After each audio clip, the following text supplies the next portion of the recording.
그 사람들 머릿속에는 한국 시장은 일정 수준 이상 오르면 반드시 차익 실현 매물이 나온다. 안녕하세요. 오늘 저희가 함께 파헤쳐볼 자료는 머니볼 경제연구소 MEI의 2026년 외국인 국내 증권 투자 전망 보고서입니다. 2026년 한국 금융시장을 두고 뭐랄까 한 지붕 두 가족 같은 이야기가 펼쳐지는데요. 한쪽에서는 세계국채지수 WGBI 편입이라는 거대한 축제가 예정되어 있고요. 다른 한쪽에서는 AI 붐이라는 뜨거운 열기 속에서 기회와 위험이 정말 아슬아슬하게 교차하고 있습니다. 과연 외국인 투자자들은 이 두 시장을 어떻게 보고 있을까요? 네, 이 보고서의 결론부터 딱 말씀드리면 2026년 한국 금융시장은 정말 극과 극의 모습을 보일 거라는 거예요. 채권 시장은 WGBI 편입이라는 이건 거의 보장된 흥행 카드거든요. 그래서 아주 맑고 화창한 날씨가 예상됩니다. 구조적이고 또 거대한 자금이 꾸준히 들어올 길목이 열린 셈이죠. 반면에 주식시장은 날씨 예측이 아주 어렵습니다. 반도체 실적이라는 강력한 태양에 떠오르긴 하는데 주가가 조금만 올라도 어김없이 나타나는 그 차익 실현이라는 먹구름이 계속해서 낄 거라는 전망이에요. 결국 이 변덕스러운 날씨를 잠재울 열쇠는 밸류 프로그램, 이 정책의 성공 여부에 달렸다는 게 이 보고서의 핵심입니다. 한쪽은 보장된 흥행, 다른 쪽은 예측 불허의 줄다리기라니. 와, 시작부터 정말 흥미롭네요. 그럼 보고서 첫 페이지부터 넘겨보면서 본격적으로 시작해보죠. 네, 그럼 첫 페이지부터 시작하겠습니다. 2026년 외국인 국내 증권 투자 전망, WGBI 편입 효과와 AI 붐의 교차점입니다. 자, 다음 페이지로 넘어가겠습니다. 2026년 투자 전망, 엑세큐티브 서머리네요. 말씀하신 대로 정말 채권은 강한 유입세, 주식은 높은 변동성, 명확하게 대비되는군요. 그렇죠. 채권 시장의 강한 유입세는 근거가 아주 명확합니다. 바로 그 WGBI 편입 효과 때문인데요. 보고서는 이로 인해서 약 500억에서 600억 달러, 우리 돈으로 하면 60조 원이 훌쩍 넘는 패시브 자금이 유입될 걸로 보고 있어요. 500억에서 600억 달러요? 네, 이게 어느 정도 규모냐면 한 해 동안 발행되는 국채 순증 물량의 85%를 외국인 자금이 소화해 줄 수 있다는 계산이 나옵니다. 국가 입장에서는 빚을 내는 부담이 확 줄어드는 거죠. 국채 물량의 85%를 흡수한다니. 이건 뭐 시장의 체질 자체를 바꾸는 수준인데요.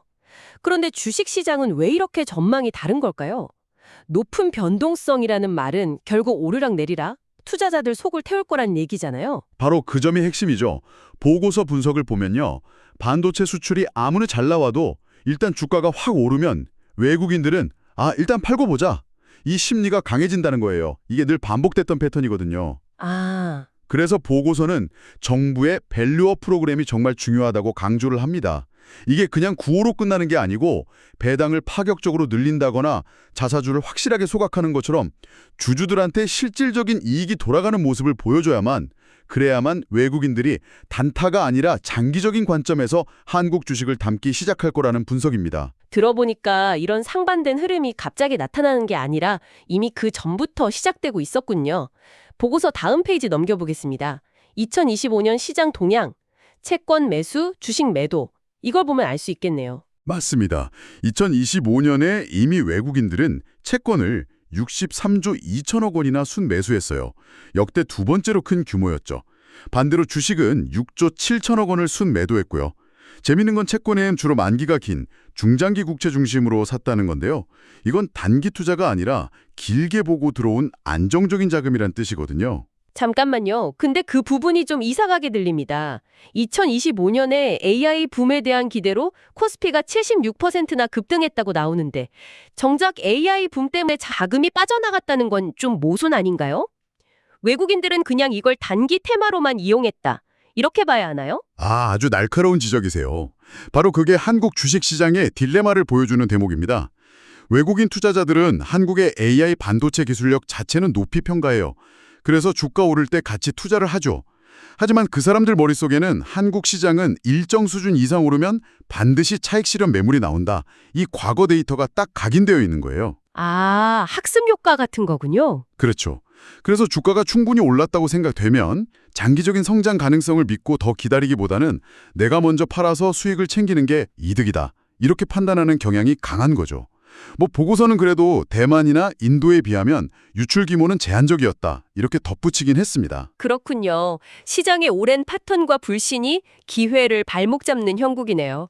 자, 그럼 이런 국내 상황에 영향을 미칠 외부 환경은 어떤지 한번 살펴보죠. 다음 페이지, 2026년 대외 여건, 위험자산 선호 심리 강화인데 일단 제목만 보면 분위기는 좋아 보입니다. 네, 2026년 글로벌 환경은 한국 시장에 꽤 우호적일 가능성이 높습니다. 보고서는 크게 세 가지 이유를 드는데요. 첫째는 성장 격차 축소예요. 그동안 미국 경제가 혼자 너무 잘 나갔는데 이제 그 속도가 좀 완만해지고 유럽이나 다른 나라들 경기가 살아나면서 전 세계 경제가 좀 더 균형을 맞출 거라는 전망이고요. 미국 독주가 끝나면 돈이 다른 곳으로 흘러갈 기회가 생기는 거군요. 나머지 두 가지는 뭔가요? 둘째는 패드 피봇, 그러니까 미 연준의 금리 인하 기조로의 전환입니다. 물가가 잡히면서 돈 풀기에 대한 기대감이 커지는 거죠. 그리고 마지막 세 번째는 그 결과로 나타날 달러 약세입니다. 일반적으로 달러 가치가 떨어지면 원화 같은 신흥국 통화 가치가 상대적으로 올라가잖아요. 그러면서 외국인 투자자들한테 한국 자산이 더 매력적으로 보이게 되는 거죠. 외부에서 훈퉁이 불어온다면 우리 내부의 체력도 중요하겠죠. 다음 페이지 보겠습니다. 국내 펀더멘털, AI가 이끄는 성장. 이 부분도 긍정적으로 평가되네요. 네, 우리 경제의 핵심 동력은 역시 AI 반도체입니다. 보고서는 2026년 반도체 수출이 전년보다 50% 이상 늘어날 걸로 보고 있어요. 50%요? 네, 이렇게 수출로 달러를 많이 벌어들이면 경상수지 흑자가 GDP의 6.2%까지 늘어나는데 이게 원화 가치를 튼튼하게 받쳐주고 한국 시장 전체의 안정성을 높이는 선순환을 만들게 됩니다. 정리해보면 외부 환경은 달러 약세로 우호적이고 내부적으로는 AI 반도체가 성장을 이끌고 그림이 너무 좋아 보이는데요. 보고서가 분명히 경고하는 하지만도 있겠죠. 이 장밋빛 전망에 찬물을 끼얹을 수 있는 리스크는 뭐라고 지적하나요? 당연히 있죠. 다음 페이지가 바로 잠재 리스크, 양극화와 통화 정책의 한계입니다.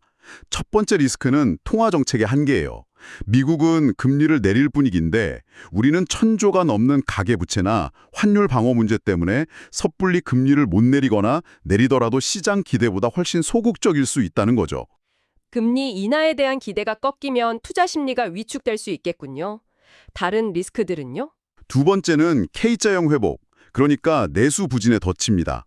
반도체나 수출 대기업은 AI 덕분에 역대급 실적을 내는데 그 온기가 중소기업이나 자영업자 일반 가게에는 전혀 전달되지 않는 거죠. 소득 양극화가 심해지면 사회 전체의 활력이 떨어질 수밖에 없어요. 마지막 리스크는 불확실성인데 우리 경제가 너무 반도체 하나에만 의존하고 있다는 점, 그리고 과연 이 AI 붐이 실제 수익으로 연결될 것인가에 대한 논쟁이 계속될 수 있다는 점을 지적합니다. 네, 리스크 요인까지 짚어보니까 전체적인 그림이 좀 더 입체적으로 보이네요. 그럼 이제부터는 시장별로 더 깊이 들어가 보겠습니다. 먼저 확실한 흥행 카드로 꼽히는 채권 시장 이야기입니다. 다음 페이지, 채권 시장의 게임 체인저, WGBI 편입. 이건 2026년 한국 금융시장의 가장 큰 이벤트라고 봐도 무방합니다. 2026년 4월부터 11월까지 8개월에 걸쳐서 한국 국채가 WGBI 지수에 편입되는데요. 아까 말씀드린 것처럼 500억에서 600억 달러의 자금이 유입될 것으로 예상돼요. 이건 단순히 돈이 많이 들어온다 이런 차원을 넘어서는 의미가 있습니다. 어떤 의미에서 그렇죠? 그냥 뭉칫돈이 들어오는 것 이상의 효과가 있다는 말씀이신가요? 네, WGBI를 추종하는 자금은 대부분 거대 연기금이나 국부펀드 같은 패시브 펀드예요. 이 펀드들은 시장 상황이 조금 안 좋다고 돈을 빼거나 단기 차익을 노리지 않아요. 그냥 지수 비중만큼 묵묵히 꾸준히 채워넣는 기계적인 자금이죠. 그래서 한번 들어오면 잘 빠져나가지 않는 아주 질 좋은, 뭐랄까, 상수 같은 돈이 되는 겁니다. 보고서는 심지어 공식 편입 전부터 이 효과를 노린 선취매수 자금이 들어올 가능성도 높게 보고 있습니다. 그러니까 채권 시장은 WGBI라는 거의 보장된 흥행 카드를 쥔 셈이군요. 이건 정부 입장에선 엄청난 정책적 자신감을 불어넣어 줄 수 있겠어요. 주식 시장에서도 이런 믿는 구석이 필요한데 그게 바로 밸류업 프로그램이 되어야 한다는 거고요. 마침 다음 페이지가 그 이야기네요. 주식 시장의 구조적 변화, 밸류업 앤 MSCI. 바로 그겁니다. 채권 시장에 WGBI가 있다면 주식 시장에는 밸류업 프로그램과 MSCI 선진국 지수 편입이라는 두 개의 큰 과제가 있는 거죠. 밸류업은 배당소득 분리과세나 자사주 소각 의무화 같은 당근과 채찍을 통해서 기업들이 주주들에게 더 많은 이익을 돌려주게 만드는 정책이고요. MSCI 선진국 지수 편입이 최종 목표라고 하셨는데 이게 성공하면 WGBI가 채권 시장에 가져오는 것과 비슷한 게임 체인저가 주식 시장에도 생기는 거라고 봐도 될까요? 자금의 규모나 성격 면에서요. 정확합니다. MSCI 선진국 지수에 들어가면 WGBI 편입과 마찬가지로 한국 시장을 바라보는 외국인들의 시선 자체가 달라져요. 코리아 디스카운트라는 꼬리표를 떼고 제대로 된 평가를 받기 시작하는 거죠. 물론 여기에도 질 좋은 패시브 자금이 따라 들어오고요. 그래서 외환 시장을 24시간 개방하고 영문 공시를 의무화하는 등의 노력이 모두 이 MSCI 편입을 위한 사전 작업이라고 보시면 됩니다. 최종 목표 시점은 2026년 6월 관찰 대상국 등재입니다. 알겠습니다. 그럼 이런 정책들이 성공했을 때 실제로 돈을 들고 한국 주식을 사줄 주체는 누구일까요? 다음 페이지 수급 여건, GM은 바닥, ACWI가 관건을 보면 그 힌트가 있댔군요. 용어가 조금 생소한데 쉽게 설명해 주실 수 있나요? 그럼요. 이렇게 비유해 볼 수 있습니다. GM펀드는 신흥시장 전문가 같은 투자자입니다. 그동안 한국을 포함한 신흥시장을 전문적으로 분석하고 투자해왔죠. 그런데 보고서를 보면 이 전문가들의 지갑이 거의 비어 있다는 거예요. 현금 비중이 역대 최저 수준이라 한국 시장이 좋아 보여도 추가로 살 돈이 거의 없는 상태입니다. 신흥시장 전문가들은 이미 투자할 만큼 했다는 거군요. 그럼 희망은 어디에 있나요? 바로 ACWI 펀드입니다. 이 펀드는 전 세계를 돌아다니는 글로벌 뷔페 손님과 같아요. 선진국, 신흥국 가리지 않고 맛있어 보이는 건 다 담는 투자자들이죠. 그런데 이 손님들이 그동안 미국 같은 다른 맛있는 음식에 집중하느라 한국 코너에는 많이 들르지 않았어요. 그래서 이 손님들의 접시는 아직 넉넉하게 비어 있다는 겁니다. 만약 밸류업 프로그램으로 한국 음식이 더 맛있고 신선해 보인다면 이 글로벌 뷔페 손님들이 대거 몰려와서 접시를 채울 여력이 충분하다는 게 보고서의 분석입니다. 비유가 아주 귀에 쏙쏙 들어오네요. 결국 글로벌 큰손들의 마음을 사로잡아야 한다는 거군요.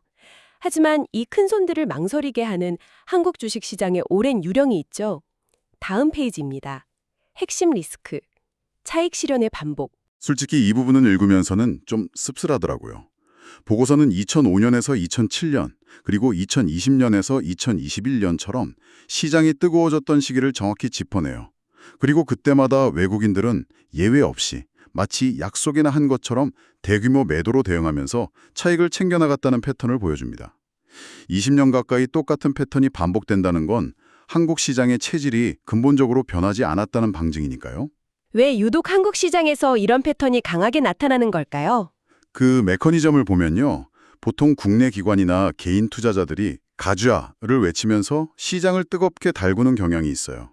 그렇게 주가가 단기간에 과도하게 오르는 오버슈팅이 나타나면 냉정하게 시장을 보던 외국인들에게는 지금이 가장 비싸게 팔 수 있는 기회다. 이런 매도 신호가 되는 겁니다.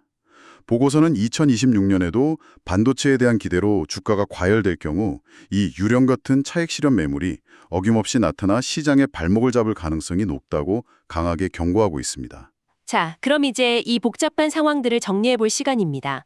먼저 채권 시장의 최종 전망부터 보죠. 다음 페이지, 채권 전망.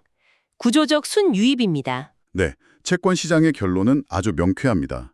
WGBI 편입에 따른 패시브 자금이 핵심 동력이죠. 단기 차익을 노리는 뭉칫돈이 아니라 지수를 따라 묵묵히 들어오는 안정적인 자금이기 때문에 구조적 순유입이라는 표현을 썼습니다. 일시적인 이벤트가 아니라 시장의 체력을 꾸준히 보강해주는 보약 같은 자금이 들어온다. 이렇게 보시면 됩니다. 그에 반해 주식시장은 한마디로 정의하기가 어렵군요. 다음 페이지, 주식 전망. 높은 변동성. 맞아요. 주식시장은 팽팽한 줄다리기가 예상됩니다. 한쪽에서는 AI 반도체 실적 개선이라는 긍정론자들이 힘껏 줄을 땡기고 반대편에서는 주가 급등 시 차익 실현이라는 오랜 패턴이 더 세게 줄을 당기는 형국이죠. 이 힘겨루기 때문에 자금이 들어왔다 나갔다를 반복하는 소위 널뛰기 장세가 펼쳐질 가능성이 매우 높다는 게 보고서의 전망입니다. 드디어 마지막 결론 페이지에 도착했습니다. 결론. 지속 가능성은 정책에 달렸다. 모든 논의를 하나로 모으는 핵심 메시지인 것 같네요. 그렇습니다. 채권은 WGBI 덕분에 맑음, 주식은 실적과 차익 실현의 힘겨루기 속에서 흐림, 때때로 폭풍우가 예상되는 상황이죠. 이 상황을 타개할 유일한 변수가 바로 정책의 힘이라는 겁니다. 그렇다면 보고서가 궁극적으로 강조하는 가장 중요한 열쇠는 무엇이라고 할 수 있을까요? 보고서는 단기적인 반도체 실적에 환호할 때가 아니라고 말해요. 그것보다 훨씬 중요한 건 밸류어 프로그램의 가시적인 성과를 시장에 증명해 보이는 것이라고 강조합니다. 외국인들이 이번에는 정말 한국 시장이 변하는구나 라는 신뢰를 갖게 만드는 것. 결국 반짝하는 실적이 아니라 한국 시장의 고질적인 병을 치료하는 정책의 실행력에 모든 것이 달렸다는 묵직한 메시지를 던지고 있습니다. 결국 한국 주식시장이 20년 넘게 반복된 차익 실현의 굴레를 끊고 외국인들의 장기 투자처로 거듭나려면 한두 산업의 경기에 의존하는 게 아니라 시장의 규칙과 체질 자체를 바꾸는 근본적인 변화가 필요하다는 거군요. 오늘 이야기의 완벽한 요약인 것 같습니다. 네, 맞습니다. 여기서 우리가 마지막으로 생각해 볼 질문을 하나 던져볼 수 있겠네요. 정말 만약 이 보고서의 바람대로 밸류어 프로그램이 대성공을 거둔다면 과연 수십 년간 반복된 외국인의 치고 빠지기식 투자 패턴 자체를 바꿀 수 있을까요? 외국인들이 더 이상 반도체 사이클을 사고 파는 단기 플레이어가 아니라 개선된 지배구조와 주주 환원을 보고 자녀에게 물려줄 주식처럼 장기 보유를 시작한다면 과연 한국 시장은 어떤 모습이 될까요? 과거의 패턴을 깨고 시장의 새로운 역사를 쓸 수 있을 것인가? 앞으로 우리가 계속 지켜봐야 할 매우 의미 있는 질문이네요. 오늘 자료는 머니볼 경제연구소 전 교수님이 제공해 주셨고 조 교수, 나나와 아론이었습니다. 감사합니다.